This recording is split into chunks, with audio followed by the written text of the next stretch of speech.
तो बच्चों क्लियर दिख रहा है ना? Yes, okay. तो बच्चों हम लोग करने वाले हैं PYQs previous year questions of chapter 1 and 2, जिसको हम बोलते हैं इलेक्ट्रोस्टैटिक्स, जो आपने कर लिया है बिल्कुल पक्का, और उसके आपको कर लेने हैं इक्वेशंस एंड कंसेप्ट की क्लियरिटी रखनी है। देन NCERT एग्जाम्पल्स हो जाते हैं, और उसके बाद हम क्या बात करने वाले रहते हैं कि भाई गुजकेट, नीट और जेई के MCQs।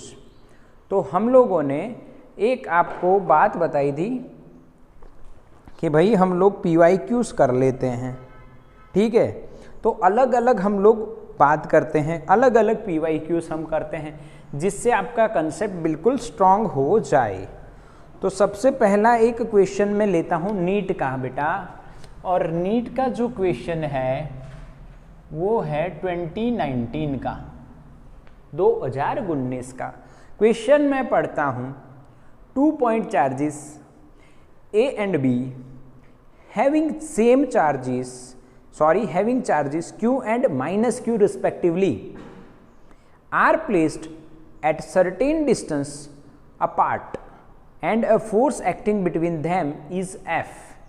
यानी कि मेरे बच्चों हमारे पास दो चार्ज हैं, एक को मैं बोल देता हूँ A और दूसरे को बोलते हैं हम लोग B। A पे रखा है प्लस Q, B पे रखा है माइनस Q, कुछ डिस्टेंस पे हैं, मान लेते हैं बच्चों कितना R। तब जो फोर्स है वो इलेक्ट्रोस्टैटिक फोर्स है जो रह जाएगा और दिया गया है F। फिर ऐसा बोलते हैं, सुनना ध्यान से, समझना बच्चों, if 25% of charge is transferred from A to B then force between the charges becomes। यानी बच्चों यहां पे कहा है कि A से हम लोग B पे 25% चार्ज ले जाते हैं, 25%। तो अब जो इलेक्ट्रोस्टैटिक नया फोर्स होगा वो कितना होगा? क्या मेरे बच्चों को क्वेश्चन समझ में आया? यस और नो? बिल्कुल समझ में आया, ओके। आंसर भी आ गया। इसको हम लिखेंगे, मैग्नीट्यूड लिख रहे हैं बेटा, तो Q इंटू Q का स्क्वायर अपॉन R स्क्वायर। यहां पे देखो, इसमें से 25% गया था, कितने परसेंट? 100%। गया कितना? 25%। बचा कितना? 75%। तो 75% को क्या मैं बच्चों 0.75 कह सकता हूं? यस, बिल्कुल। यहां से 25% गया और इस पे आया, तो इस पे था कितना? Minus Q। ये क्या आया? 25% ऑफ Q नहीं, प्लस Q। अब प्लस Q अगर माइनस पे आता है तो उतने ही प्लस को वो बैलेंस कर देता है, यानी कि माइनस Q के पास आया कितना? 0.25 ऑफ Q। तो ये सॉल्व करेंगे तो ये 1 और ये 0.25, तो वी विल गेट 0.75 Q।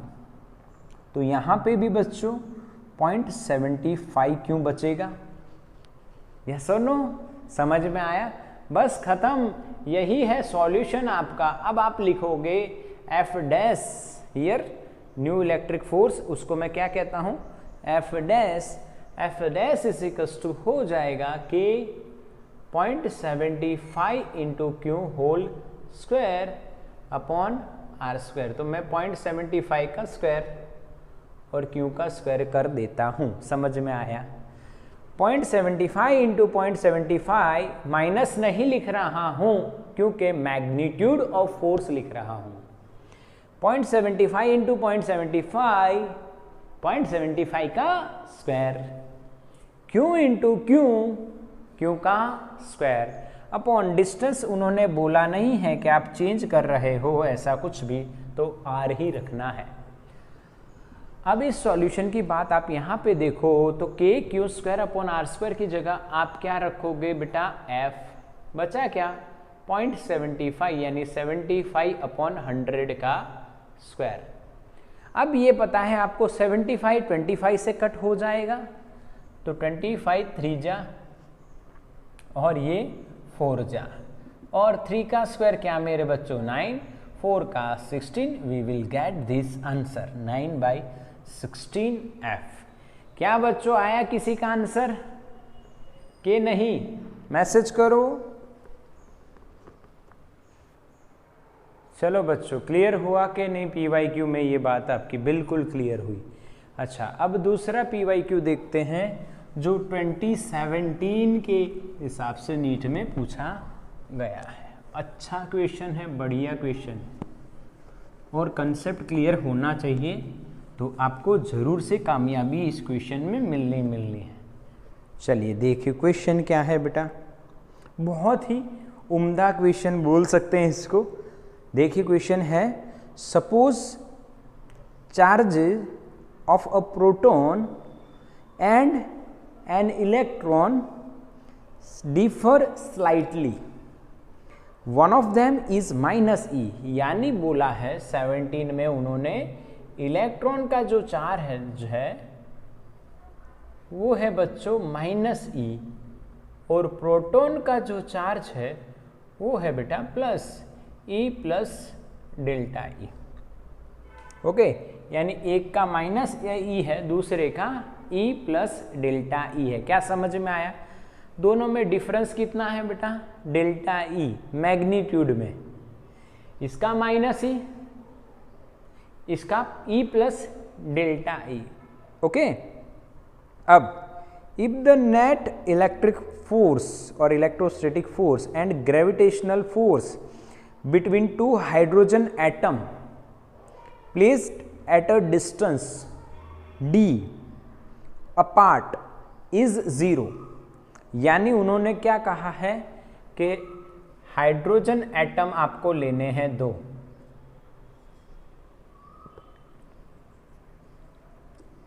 और उनके बीच में जो ग्रेविटेशन और इलेक्ट्रिक फोर्स लग रहा है वो उसका नेट जो है वो 0 है बेटा। तो F नेट इज 0, यानी F electric plus F gravitational दोनों के मैग्नीट्यूड क्या होने चाहिए बेटा, इक्वल, एंड डायरेक्शन कैसी होनी चाहिए, अपोजिट। अब क्वेश्चन ये आता है कि हाइड्रोजन एटम है तो वी कैन राइट Gm1m2 यानी हाइड्रोजन का square, mass of hydrogen upon d square, क्योंकि डिस्टेंस कितना दिया है d। अब बताओ, सोचो कि चार्ज ऑफ हाइड्रोजन एटम कितना, चार्ज ऑफ हाइड्रोजन एटम कितना बेटा। तो चार्ज ऑफ हाइड्रोजन एटम रहेगा, देखो एक एटम में ये दोनों होते हैं, हाइड्रोजन के एक एटम में क्या इलेक्ट्रॉन और प्रोटॉन दोनों होते हैं, और दोनों का चार्ज का अगर एडिशन करो तो कितना बचेगा, तो charge of 1H atom is equal to -e + ΔE, ये गया तो आंसर क्या आएगा बेटा, ΔE।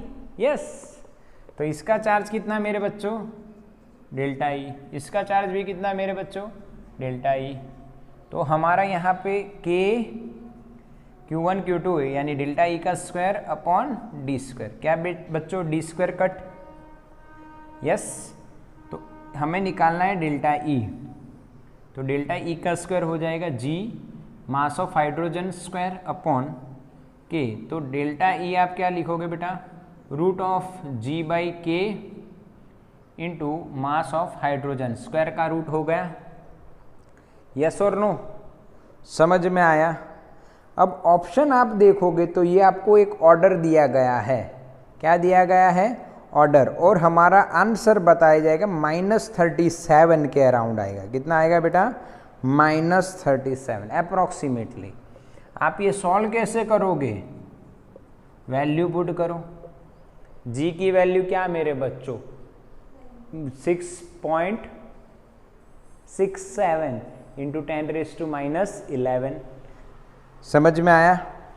यस। के की वैल्यू क्या, 9 इंटू 10⁻+9। तो ये दोनों वैल्यू, और हाइड्रोजन एटम की वैल्यू भी आपको दी है बेटा 1.67 इंटू 10⁻⁻27। तो आपको सिर्फ अप्रोक्सीमेटली लेके पावर सॉल्व करनी है and you will get this answer. क्या समझ में आया बेटा? यस और नो मैसेज करो जल्दी, जल्दी से मैसेज करो बच्चों। क्लियर? क्लियर के नहीं? यस बिल्कुल। अब हम देखते हैं नीट का 2016 का एक और क्वेश्चन बेटा, एक और क्वेश्चन देखते हैं, देखो ध्यान से। An electric dipole is placed at an angle 30 degree with an electric field intensity, यानी थीटा आपको दे दिया है 30 डिग्री, इलेक्ट्रिक फील्ड आपको दे दी है 2 into 10⁵ newton per coulomb. Torque is given 4 newton into metre. The charge on the dipole if the dipole length is 2 centimetre, यानी 2a। Dipole का क्या होता है डिस्टेंस बेटा, 2a, और वो 2 आपको 2 सेंटीमीटर दिया है। Then what is the charge on dipole, ये क्वेश्चन है। तो बिल्कुल ही इजी क्वेश्चन है बेटा, यस बिल्कुल ही। टॉर्क का बात करना है, इक्वेशन होता है PE साइन थीटा। P का इक्वेशन आपको पता है बेटा, क्या लिखते हैं, Q into 2a E sine theta. और आपको बच्चों निकालना है चार्ज, तो टाउ अपॉन क्या हो जाएगा 2a into E sine theta. अब थीटा कितना दिया मेरे बच्चों, 30। अब वैल्यू रखनी है और कुछ भी नहीं है, तो टाउ की वैल्यू क्या है बच्चों, 4। 2a length of the dipole 2 centimetre, यानी 2 इंटू 10⁻²। E की वैल्यू 2 इंटू 10⁵। साइन 30 बच्चों 1/2। सारी वैल्यूज रखने के बाद आप 2 और ये 2 4 हो गए, यहाँ पे कट हो गया, ये 2 ऊपर आ गया, तो 2 इंटू 10⁻³ ऊपर आया। देखो ये -2 + 5 + 3 ऊपर आया -3 कूलम। तो हमारा चार्ज क्या है बेटा, 2 मिली कूलम। क्या, 2 मिली कूलम। समझ में आया? बिल्कुल सही तरीके से टॉर्क का इक्वेशन लगाओ, पता ही तो है ना, तो इक्वेशन लगा दो, सॉल्व कर दो, स्क्रीनशॉट लिख लो बच्चों।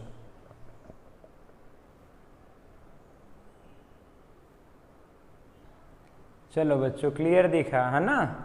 चलो एक और क्वेश्चन करते हैं, हमारे पास और क्वेश्चंस हैं, PYQ के क्वेश्चन है बेटा।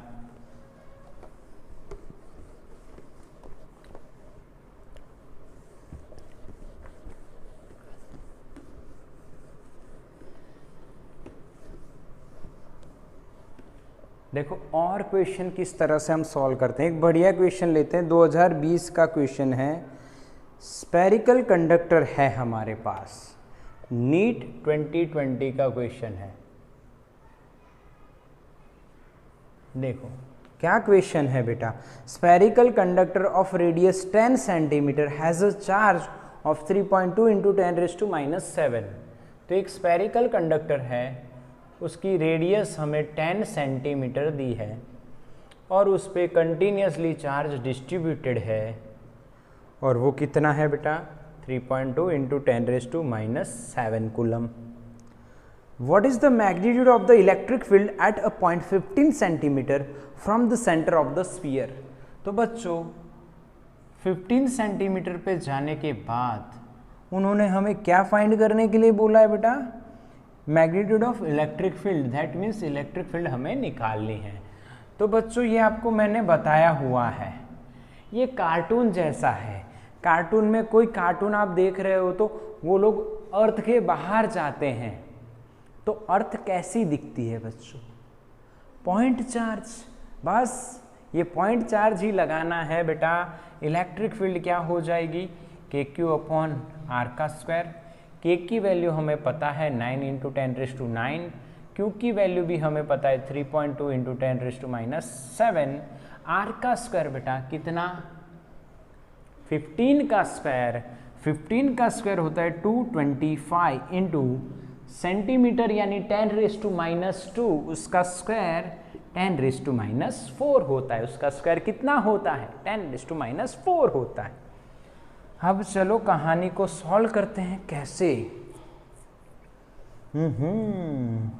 अब क्या करेंगे? एकदम हलवा लॉजिक है, लल्लू लॉजिक बताता हूँ।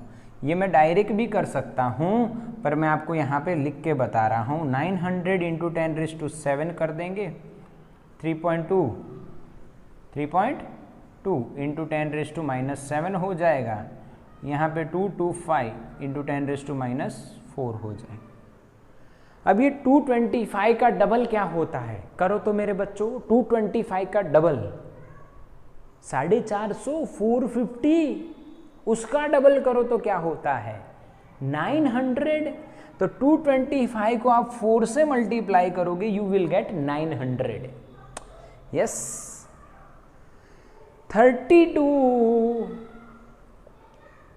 और 3.2 × 4 करना है, तो ये तो बिल्कुल सरल है बेटा। 4 दूनी 8, 4 तिया 12, एक पॉइंट है यानी एक पॉइंट ही आएगा, इंटू 10 की पावर ये 7 और ये 7 काटेंगे क्योंकि माइनस है, ये ऊपर आया +4, 1.28 × 10⁻⁴ न्यूटन पर कूलम। क्या बच्चों समझ में आया कि नहीं?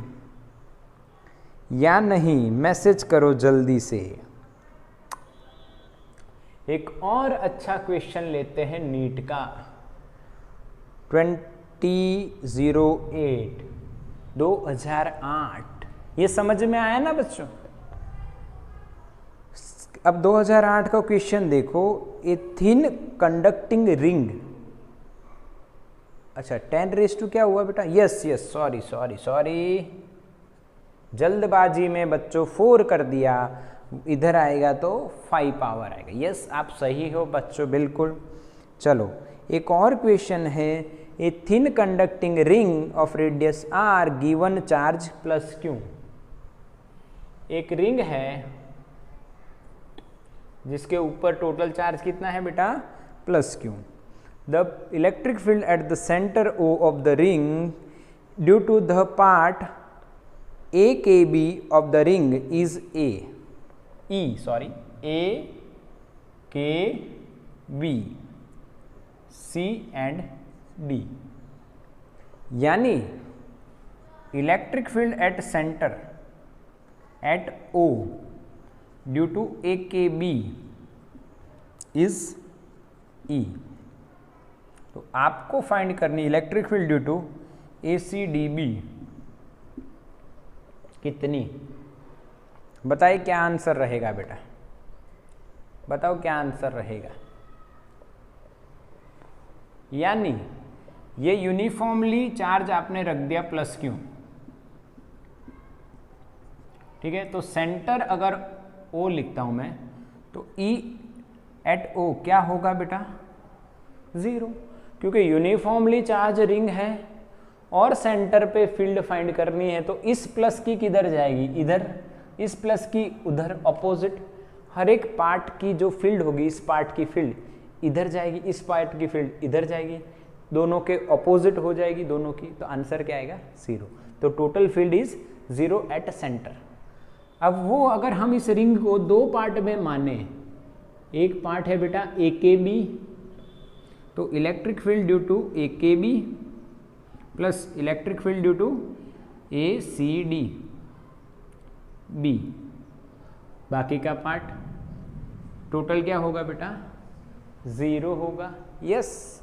तो EACDB क्या होगा? -E ए के बी, और ए के बी की कारण इलेक्ट्रिक फील्ड कितनी है बेटा, ई, तो आंसर क्या आएगा माइनस।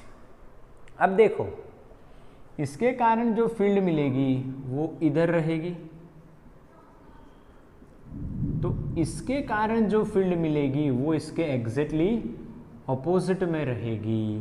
तो ऑप्शन में आपको डायरेक्शन भी बताई गई है, और मैं ऑप्शन देता हूँ ई अलोंग के ओ, और लास्ट वाला है ई अलोंग ओ के। तो हमारा आंसर क्या रहेगा, ई अलोंग ओ के। तो आंसर रहेगा ई अलोंग ओ के। This is the answer. क्या समझ में आया बेटा, यस और नो? चलो तो स्क्रीनशॉट ले लो, बढ़िया सम है, स्क्रीनशॉट ले लो। हो गया, स्क्रीनशॉट लो फटाफट। फिर एक और सम करते हैं बच्चों, जल्दी कीजिए। डन।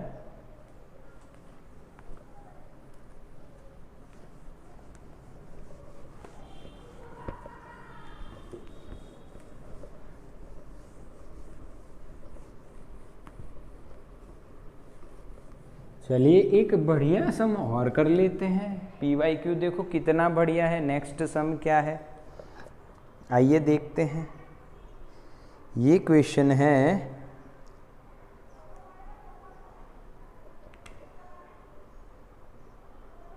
2007 का, नीट का ही है, 2007 का क्वेश्चन है। बढ़िया क्वेश्चन है, आपको कुछ सीखने को मिलेगा। A hollow cylinder has a charge Q coulomb within it। यानी हमें डायग्राम दिया गया है, ध्यान से देखना, डायग्राम भी दिया गया है क्वेश्चन में, और यहाँ पे लिखा है A, यहाँ पे B और यहाँ पे C। एक हॉलो सिलेंडर है, उसके अंदर चार्ज Q कूलम है। If the phi is the electric flux in units of volt metre, यानी फ्लक्स का यूनिट दिया है volt metre, associated with the curved surface B, यानी flux of curved surface B is given 5। The flux linked with the surface A in the units of volt into metre will be, यानी आपको find करना है flux with ए कितना होगा। क्या मेरे बच्चों को क्वेश्चन समझ में आया? क्वेश्चन बढ़िया है कि नहीं, यस और नो? क्वेश्चन बढ़िया है कि नहीं, पहले ये बताओ। आपको दिया है फ्लक्स विथ बी, और आपको फाइंड करना है फ्लक्स विथ ए, और इलेक्ट्रिक फील्ड नहीं कही है, इसके अंदर एक चार्ज है जो है कितना, क्यों। तो आप मेरे बच्चे फ्लक्स टोटल कितना बोलोगे, क्यों अपॉन एप्सिलॉन 0। क्या मेरे बच्चे एग्री हैं या नहीं? टोटल फ्लक्स क्या होता है मेरे बच्चों, total charge enclosed by the close surface upon epsilon 0। समझ में आ रहा है कि नहीं, या फिर बारिश के मजे ले रहे हो? हाँ, पकोड़े वकोड़े तो नहीं खा रहे ना अकेले अकेले। गरम चाय हो और पकोड़े, हाँ गे ना, सही है ना, समझ में तो आ रहा है ना। टोटल फ्लक्स कितना होगा बेटा, ये तो गॉस लॉ है, चार्ज अपॉन एप्सिलॉन नॉट कर देना है, और क्या है। टोटल किसके बराबर होगा सर? टोटल होगा ए का, बी का, सी का, ढिंग का, चीका नहीं है बेटा, क्यों, अपॉन एप्सिलॉन 0। अब क्या मेरे बच्चों इसका फ्लक्स और इसका फ्लक्स सेम होगा? यस। तो क्यों? क्योंकि दोनों के एरिया सेम है और चार्ज अंदर है, तो जो फील्ड लाइंस निकलेगी वो बाहर इन दोनों एरिया में से सेम निकलेंगी। तो आप लिख सकते हो 2 phi a plus phi b की वैल्यू क्या है बेटा, 5, is equal to Q upon epsilon 0। समझ में आया? रीजन क्या दोगे? ए और बी का फ्लक्स क्या रहेगा? सेम रहेगा। हमें फाई ए निकालना तो ये उधर जाएगा, Q upon epsilon not minus, oh sorry, A और सी का सेम है, यस, ए और सी का, यस, इसलिए यहाँ पे सी लिखना है। और बी का तो क्या है बेटा? फाई है, और ए सी का सेम है। अब देखो ये उधर गया, माइनस हुआ, 2 फाई ए इधर बचा, और 2 को हम नीचे ले गए तो क्या आंसर आया? फाई ए बेटा 1/2, बिल्कुल लल्लू, Q upon epsilon 0 minus phi. क्या बच्चों समझ में आया कि नहीं? बढ़िया क्वेश्चन था ना या नहीं? क्या बढ़िया क्वेश्चन था? यस बिल्कुल सर, बढ़िया क्वेश्चन था, बिल्कुल अच्छा क्वेश्चन था, ये बोल सकते हैं आप, बढ़िया क्वेश्चन है। एक और क्वेश्चन है, एक और क्वेश्चन है, बढ़िया क्वेश्चन है, थोड़ा सा कंसेप्ट आपका लगेगा। ये नीट का क्वेश्चन है, 2019 का क्वेश्चन है। ओके, समझना है। अब देखो क्या क्वेश्चन है। 2 parallel infinite line charges with linear charge densities plus lambda and minus lambda coulomb per metre. हाँ के ना?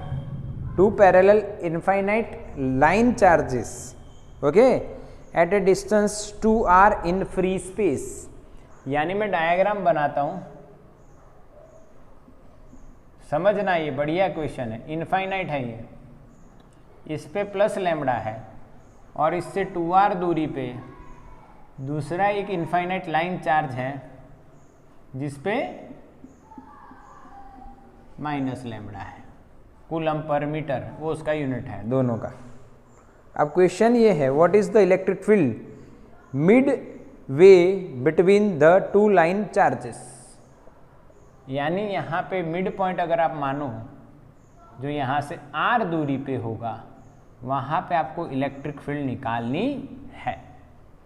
चलिए, और लैम्बडा के फॉर्म में और एप्सिलॉन नॉट के फॉर्म में आंसर आपको देना है, और बिल्कुल इजी आंसर है, आपको पता है कैसे। इनफाइनाइट लेंथ वायर की इलेक्ट्रिक फील्ड कितनी? लैम्बडा को याद है 2 पाई ईयर है, बस वो लगानी है। तो E at O, E due to plus plus E due to minus. अब कहोगे सर दोनों की आपने प्लस क्यों कर दी? दोनों की आपने प्लस क्यों कर दी? रीजन देखो, प्लस की फील्ड कहाँ जाती है? आउटसाइड। प्लस की फील्ड कहाँ होगी? आउटसाइड। और माइनस की फील्ड कहाँ होगी बेटा? इनसाइड। यस और नो? प्लस की फील्ड कहाँ हुई? आउटसाइड। माइनस की फील्ड क्या कहाँ होगी? इनसाइड। तो E माइनस भी इधर ही रहेगी बेटा, दोनों सेम डायरेक्शन में, तो एडिशन हो गया। समझ में आया? अब फंसना नहीं है। देखो इसकी वैल्यू क्या होती है? Lambda upon 2 pi epsilon not into r, पर डिस्टेंस कितना है बेटा? Capital R। प्लस इसकी फील्ड कितनी होगी बेटा? माइनस के कारण lambda upon 2 pi epsilon not into r। ये डिस्टेंस भी r ही हुआ ना, क्योंकि टोटल कितना है? 2r है। अब आप सोचोगे सर आपने माइनस लैम्बडा नहीं लिया, सोच रहे हो कि नहीं? बताओ, आप सोच रहे हो कि मैंने माइनस लैम्बडा क्यों नहीं लिया? यस बिल्कुल। तो वो माइनस लैम्बडा बच्चों डायरेक्शन में हो गया। अगर मैं यहाँ पे ये डायरेक्शन ले रहा हूँ कि इनसाइड वाली, तो माइनस लैम्बडा की ही डायरेक्शन है, तो दोनों की डायरेक्शन सेम है, तो मैग्नीट्यूड का एडिशन करना है। किसका एडिशन करना है? मैग्नीट्यूड। तो ये दोनों सेम है, ये 1/2, ये भी 1/2, तो 1/2 प्लस 1/2 क्या हो जाएगा? 1 lambda upon pi epsilon not into r। This is the answer. क्या बच्चों समझ में आया ये क्वेश्चन? बिल्कुल। तो स्क्रीनशॉट ले लो इसका। तो बच्चों क्लियर हो गए दोनों सम। अब एक मेंस का क्वेश्चन कर लेते हैं। 2012 जिंदगी ना मिलेगी दोबारा, तो इसको वेस्ट मत कीजिए। घर से बाहर जाओ तो जरूर से मास्क लगाओ बेटा, ठीक है, जरूरी है। थर्ड वेव की बात चल रही है तो आपको जरूर से मास्क लगा के चलना है। तो हमारे पास एक क्वेश्चन है बेटा, जो अगेन बहुत ही अच्छा क्वेश्चन बोल सकते हो। देखो ऊपर से भी हाँ आ रही है, यस। 12 का क्वेश्चन है, देखो क्या है। 2 metallic spheres of radii 1 centimeter and 3 centimeter are given. Charges -1 into 10 raised to -2 coulomb and 5 into 10 raised to -2 coulomb respectively. यानी दो स्फीयर हैं, एक का रेडियस 1 सेंटीमीटर है, उसको चार्ज दिया है 1 into 10 raised to -2 coulomb, okay. और दूसरा है जिसका रेडियस है बेटा 3 सेंटीमीटर और उसको चार्ज दिया है बच्चों 5 into 10 raised to -2 coulomb, ठीक है, रिस्पेक्टिवली ऐसा बोला गया। If this are connected by a conducting wire, इनके बीच में एक वायर लगा दिया है। ये क्या है बेटा? वायर, वो भी कैसा? कंडक्टिंग। ये आप सीधा बता दीजिए, कोई दिक्कत नहीं। Then the final charge on the bigger sphere is, तो इस पे फाइनली कितना चार्ज आएगा, इस पे भी हम फाइंड कर लेंगे अगर आपको पसंद आए तो। क्या मेरे बच्चों को क्वेश्चन समझ में आया? यस और नो? बिल्कुल समझ में आया कि नहीं? क्वेश्चन समझ में आना चाहिए। देखो ये तरीका क्या है, ये तरीका ये ऐसा है, देखो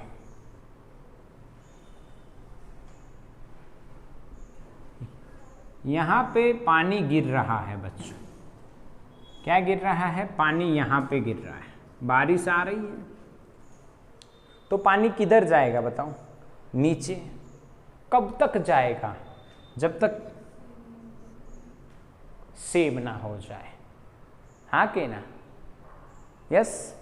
और मान लो हम ऐसा करें, इसको स्ट्रेट ऐसे, इसको इसका जो ये कर्व है इसको कम करते जाएं, तो कब पानी फ्लो होना बंद हो जाएगा? जब दोनों का सेम पोटेंशियल हो जाएगा।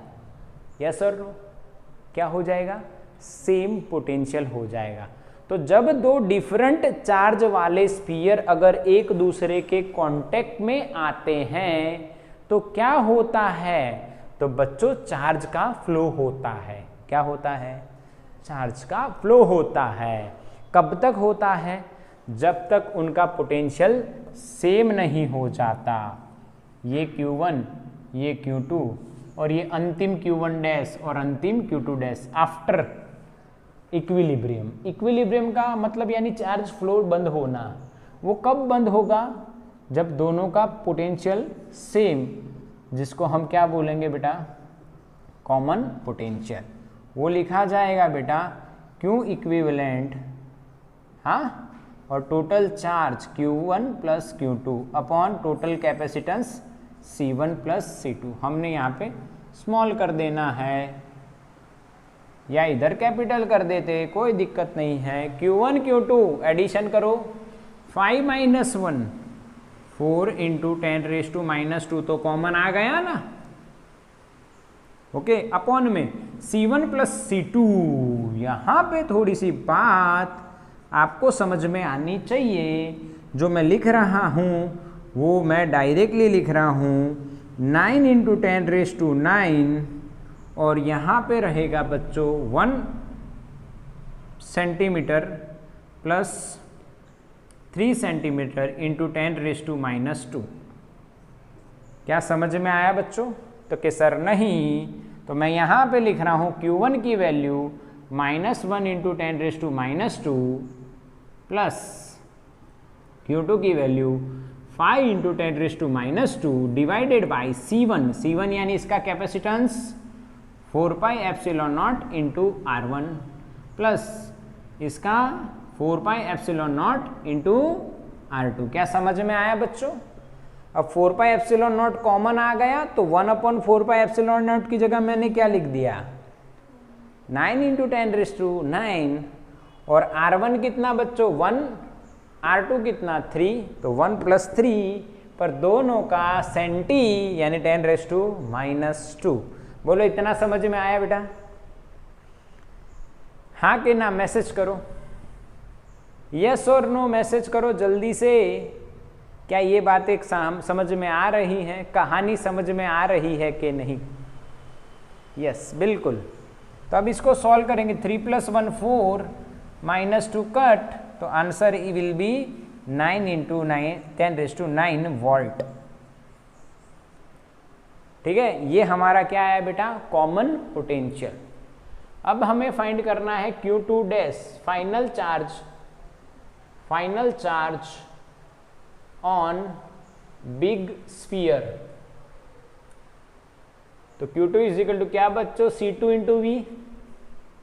क्या बच्चों? C2 into we. बेटा C2 क्या होगा? 4πε0 इंटू R2 और V कितना है बेटा? 9 इंटू 10⁻⁹। तो क्या मेरे बच्चों आंसर आएगा 3 इंटू 10⁻² कूलम, क्योंकि ये तो कट हो जाएगा ना। 1/4πε0 तो यही है ना। 1/4πε0 आप क्या लिखते हो? 9 इंटू 10⁻⁹ और ये 4πε0 तो दोनों कट। तो बचा क्या बेटा? R2 कितना? 3 सेंटी की वैल्यू क्या रखेंगे? 3 इंटू 10⁻² और final unit of the charge क्या होता है? कूलम। क्या बच्चों समझ में आया क्वेश्चन? इसी तरह से final charge on smaller sphere क्या होगा बच्चों? Q1 dash = C1 into we. C1 की वैल्यू क्या हो जाएगी? 4πε0 इंटू R1 और V की वैल्यू तो 9 इंटू 10⁻⁹। अगेन ये कट। R1 क्या आएगा बेटा? 1 सेंटी यानी 10⁻² यूनिट रहेगा कूलम। ये तो आप वैसे भी कर सकते, देखो दोनों का टोटल करोगे तो 4 आएगा ना। 3 इस पे आ गया तो 1 बचेगा, किस पे जाएगा? छोटे पे जाएगा। क्या बच्चों क्लियर हुआ कि नहीं? बिल्कुल क्लियर। तो इसका भी आप स्क्रीनशॉट ले लो बच्चों। चलो बच्चों एक लास्ट क्वेश्चन हम देखते हैं। लास्ट क्वेश्चन हम देख लेते हैं। देखो बढ़िया क्वेश्चन है, आपका कंसेप्ट डेवलप करेगा बहुत ही बढ़िया।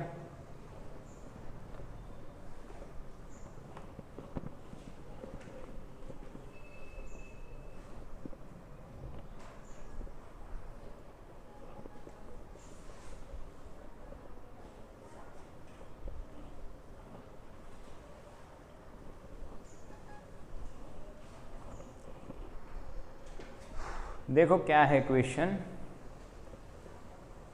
क्वेश्चन है बहुत बढ़िया, कॉम्बिनेशन ऑफ कैपेसिटर का दिया है आपको।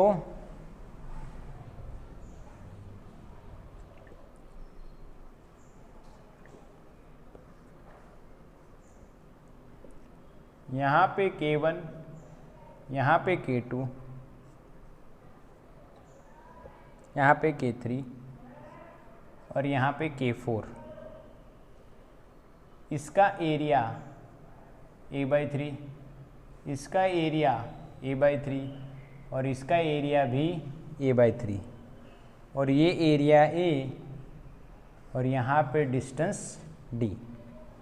आपको क्वेश्चन ये पूछा गया है, क्वेश्चन क्या है, a parallel plate capacitor of area A, plate separation D and capacitance C is filled with 4 dielectric materials having dielectric constants K1, K2, K3 and K4 as shown in the figure. If a single dielectric material is to be used to have the same capacitance C in this capacitor, then its dielectric constant K is given by, और K के अलग अलग format में आपको equation दिए हैं। तो यहाँ पे आपको बच्चों K इक्विवेलेंट फाइंड करना है। क्या फाइंड करना है? K equivalent. समझ में आया?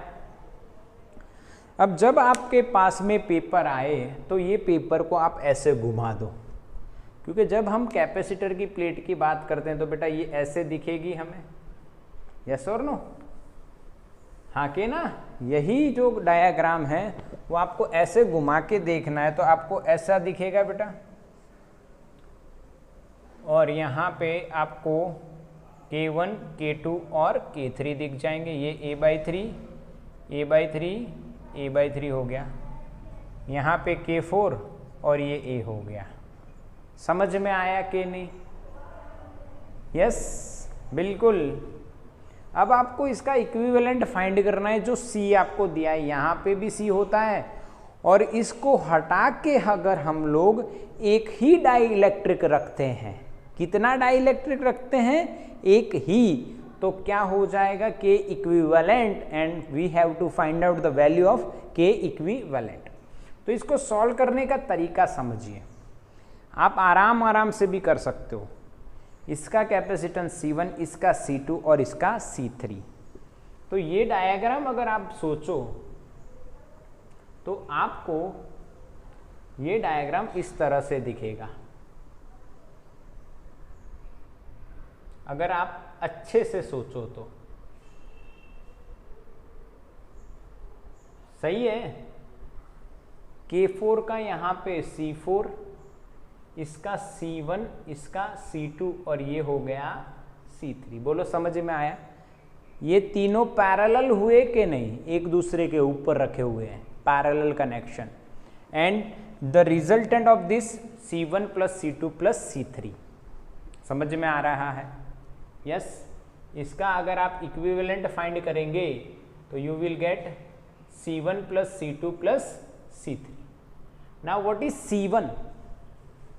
तो वी नो द C1 क्या होता है।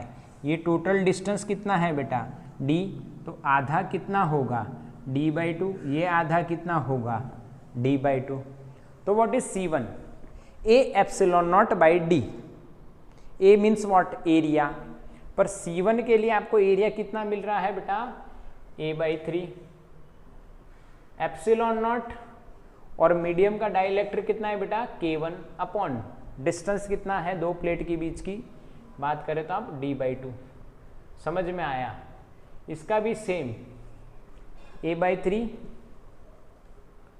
Epsilon not K2 upon D/2 plus A/3 epsilon not K3 upon D/2। क्या तीनों का सेम आएगा बेटा? थोड़ा सा इधर आ जाता है। चलो तीनों का सेम आ रहा है, ठीक है। K3 मैंने लिख दिया। अब इसको सॉल्व करोगे तो आप बच्चों 2A epsilon not upon 3D into the bracket क्या लिखोगे? K1 plus K2 plus K3। This is the C equivalent, or we can say C dash of this parallel combination. Now C dash and C4 are in series or parallel? Series, yes or no?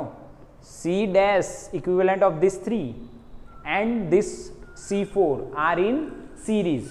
So what we have to do? We have to apply the equation of series combination of capacitors, and we all know the equation. 1 upon C equivalent is equals to 1 upon C1 plus 1 upon C, but here we have C4 and C dash. C4 and C dash. Now just put the value of C dash from the equation this. Okay, now we have to write reciprocal. We have to write 1 upon C dash. Here we have C dash.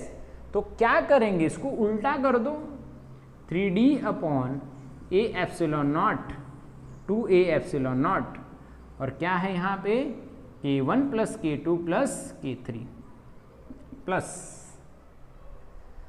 क्या लिखेंगे आप बताइए, C4. What is C4? ये रहा capacitor बन रहा है, पर इसमें पूरा एरिया आएगा, तो क्या लिखेंगे बेटा, C4 एरिया पूरा A epsilon not K4 by distance. Distance कितना है बेटा, D/2. तो यहाँ पे मैं लिख दूंगा D/2. समझ में आया कि नहीं, समझ में आया कि नहीं है बताइए. A एप्सिलॉन नॉट K4 इसका कैपेसिटेंस लिख रहे हैं, area total A epsilon not K4 upon distance D/2, तो D/2. अब जो कॉमन आ रहा है उसको कॉमन ले लीजिए, क्या आ रहा है, D upon 2A epsilon not into the bracket 3 upon K1 plus K2 plus K3 plus 1/K4. Clear. और सामने हम लिख रहे हैं 1 अपॉन C इक्विवेलेंट, यानी इसके पूरे का अगर एक ही कैपेसिटेंस हम मानते तो क्या लिखते बच्चों, A एप्सिलॉन नॉट के इक्विवेलेंट अपॉन D, तो D आ गया ऊपर. समझ में आया. तो ये कट हो गया, तो हमारा 1 अपॉन के इक्विवेलेंट क्या बन रहा है बेटा, 1/2 into the bracket 3 upon K1 plus K2 plus K3 plus 1 upon K4. क्या बच्चों समझ में आया आंसर या नहीं. अब इसको आप के इक्विवेलेंट को फाइंड कर सकते हो, एडजस्ट कर सकते हो according to the options. According to the option we have to adjust this equation. हाँ, समझ में आया कि नहीं आया, ये क्लियर ना. बिल्कुल लंबी कहानी चली बच्चों, बट सरल है. देखो स्टेप वाइज जाना है, ठीक है. तो इसका स्क्रीनशॉट ले लो बच्चों.